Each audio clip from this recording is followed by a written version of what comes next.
샬롬, 우리 하나님께서 오늘도 참 복된 날을 주셨습니다. 주 안에서 형통한 삶을 누리시길 바랍니다.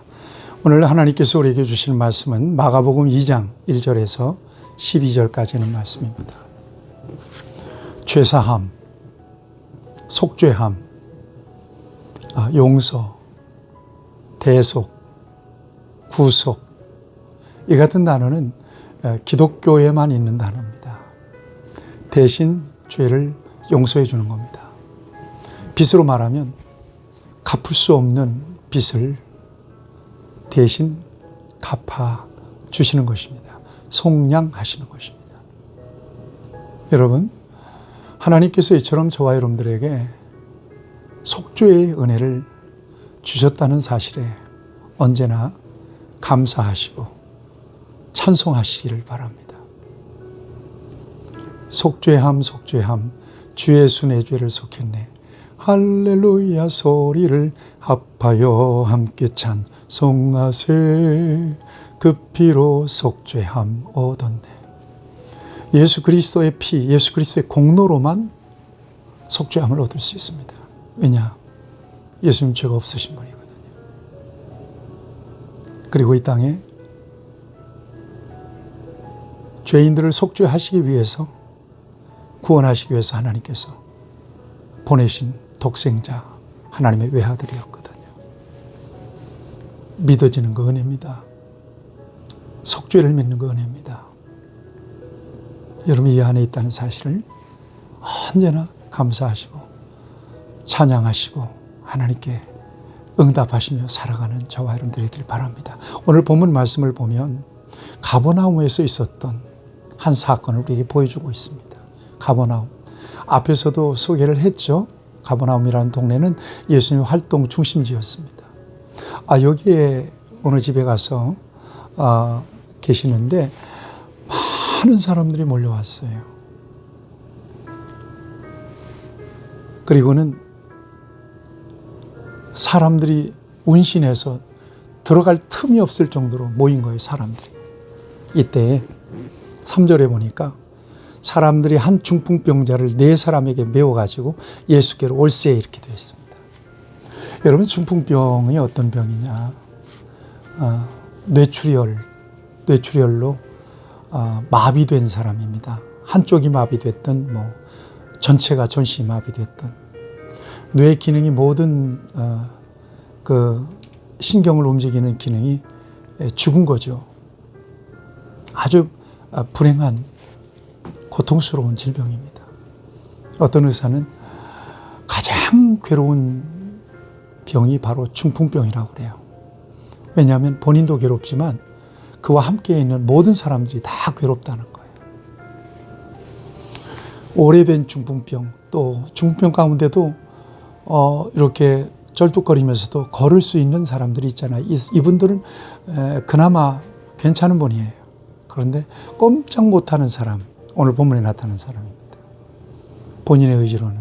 그러니까 이보다 더한 절망이 없어요. 차라리 죽었으면 편안하겠죠.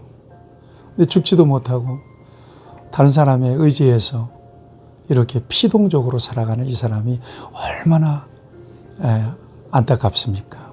절망적인 사람이죠. 근데 이 사람을 예수님에 대한 그 동네에 계시다고 하는 소문을 듣고 4사람이 메었다는 거예요. 이 4사람이 어떤 사람이겠는가? 친구일 수도 있고, 친척일 수도 있고, 가족일 수도 있겠죠. 근데 이 4사람은 참 믿음이 있었던 사람이에요. 이 절망적인 사람도 살아날 수 있다. 누구에게 가면? 예수님께 가면. 여러분, 이게 믿음입니다. 예수님을, 하나님의 능력을 우리의 능력으로 제한하면 안 됩니다. 내가 할 수 없는 일, 하나님은 하실 수 있다고 믿는 것이 믿음입니다. 사람은 할 수 없을 때 하나님으로서는 다 하실 수 있느니라. 믿는 자에게 능치 못할 일이 없느니라. 하나님은 전능하시다. 우리가 늘 사도신경에서 고백하잖아요. 이 믿음 저와 여러분들에게 있기를 바랍니다. 그러니까 그리스도인들에게 절망이 없는 거예요. 하나님께 맡기니까요. 전능하신 하나님께 믿음으로 맡기면 또 하나님께서 풀어주세요. 이것을 올해는 저와 여러분들이 좀 아주 깊이 체험할 수 있는 복된 한 해가 되었으면 좋겠습니다. 그런데 4명이서 이 중풍병자를 데리고 갔는데 들어갈 틈이 없는 거예요. 이 정도 되면, 상황이 되면 어떡하겠어요, 대부분. 아유, 오늘 안 되겠네. 그러고는 다시 데리고 갔을 겁니다. 포기를 했을 겁니다. 그런데 믿음은 포기하지 않는 거예요. 이 4사람이 지붕으로 올라갑니다. 그리고 예수님이 계신 즈음에 지붕을 뚫고는, 이게 남의 지붕입니다.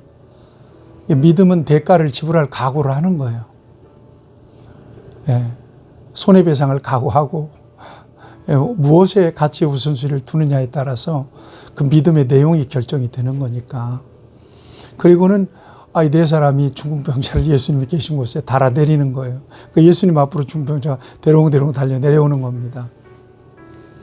여러분, 그것을 예수님께서 보셨을 때 예수님께서 얼마나 기특하고 감동하셨을까요? 그래서 이렇게 말씀하시면 5절에 보면 예수께서 그들의 믿음을 보시고 중풍병자에게 이르시되 작은 자야 네 죄사함을 받았느니라 하시니, 믿음을 보셨다는 겁니다. 믿음이 보였다는 거예요. 믿음은 원래 안 보이는 거잖아요. 그런데 믿음이 보였대요. 뭘 통해서 보았어요? 행함을 통해서 보인 거예요. 행위를 통해서 본 거예요.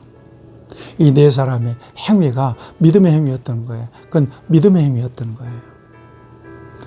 소자야, 작은 자야, 네 죄사함을 받아내리라. 그러니까 죄와 중풍병과 질병과 관련이 있다는 말씀은 여러분들이 잘 아실 겁니다. 야고보서 5장에도 보면 병든 자가 있느냐? 장로들을 초청하고 그들은 위하여 기도할지니 모든 죄를 고백하고 기도할 것이다. 믿는 자의 기도는 병든 자를 치유한다. 이렇게 말씀하고 있죠. 그러니까 죄와 질병은 상관관계가 있는 거예요. 성경은 그렇게 말씀하고 있는 것입니다. 그러니까 죄사함을 받았다라고 하는 것은 그 병에서도 치유가 됐다는 것을 의미하죠. 그런데 예수님께서 작은 자야 네 죄사함을 받았느니라 이렇게 선언하자 수근수근 되는 거예요, 사람들이. 도대체 저 사람이 어떤 사람이 이렇게 죄까지 용서하는 권세를 가졌나. 죄를 용서해 줄 수 있는 분은 하나님밖에 없는데, 그러면서 심지어 어떤 말까지 하면 저 신성모독하고 있다. 당시 신성모독은 굉장히 중한 죄입니다.